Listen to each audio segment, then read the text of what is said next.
Good afternoon, ladies and gentlemen. I'm Steve Waugh, the Sheriff of Yavapai County, and I appreciate all of you being here this afternoon for this news briefing regarding the disappearance of a 2-year-old child by the name of Sylar Newton on July 25th, last Sunday. Just give you a little bit of idea of what the format will be for today is I will give some introductory comments that should answer some of your questions as to what we are doing at the Sheriff's Office relative to this missing child. And then you can ask specific questions to Sergeant Jeff Newman regarding the search efforts that we've been conducting for the last 8 days. And then you can also talk to Lieutenant Tom Bolts, who's our in charge of our Criminal Investigations Bureau. And so questions that you would like to ask, you can ask either one of those two. As far as the criminal investigation side of this investigation, we may be able to answer some of your questions and others we will not, just because of the process that we're involved in at this point. But just to give you a little bit of overview of what's happened in the last 8 days is that on Sunday, July 25th, at approximately 3 a.m. in the morning, the Sheriff's Office received a 911 call reporting a missing 2-year-old child in the Beaver Creek campground. That was reported to us by the campground host. We arrived just shortly after 3 a.m. That was about 2:35, I believe, is when the call from the campground host. We initiated an immediate search at that particular time, and the actual campers within the area had already been looking for Sylar at that particular point. Within hours, our search and rescue effort intensified. We had assistance from a number of search and rescue units from our department as well as from other areas. We had a hasty team on scene within a short period of time. They are the ones that respond in the initial time of this type of a search. And then we started gearing up with our volunteers, Jeep Posse, search and rescue people from the Sheriff's Office, and the Verde search and rescue groups. And so at any given time we had over 100 people in the area for the last number of days.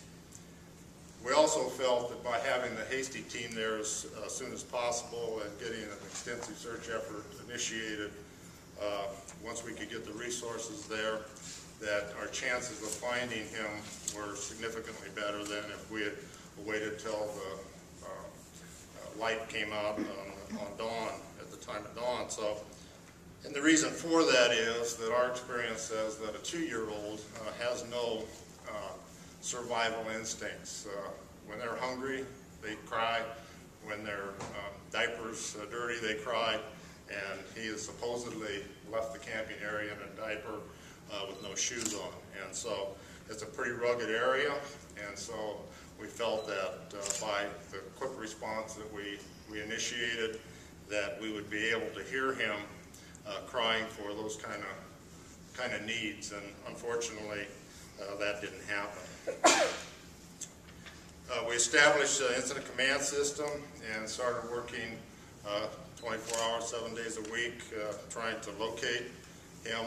And during that time, we also initiated an investigation relative to if there were some other reasons why he wasn't in that particular campground. We had such resources as bloodhounds, numerous ground searchers, helicopter access. 4 different helicopters were used. Infrared heat-seeking equipment was used. Swift water and scuba teams were also used in this effort to try and locate Sylar. We also, at that same time, initiated interviews with the family and also others at the campsite. A canvas of stores and businesses in the immediate area were contacted, and videotapes were taken from their area areas if they had them, and everything has been reviewed up to this particular point in time. We also assisted assistance from the FBI, as well as the missing and exploited children people.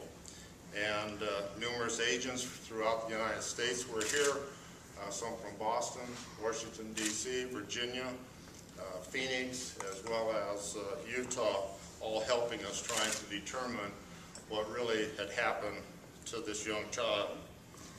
The National Center for Missing and Exploited Children helped us significantly in trying to determine the amount of distance that a small youth would cover in the period of time from when we arrived until we got on scene and started doing the search.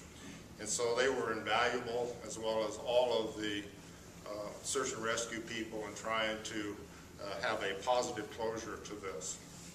Unfortunately, as you know, at this particular point in time, we have not found this young boy.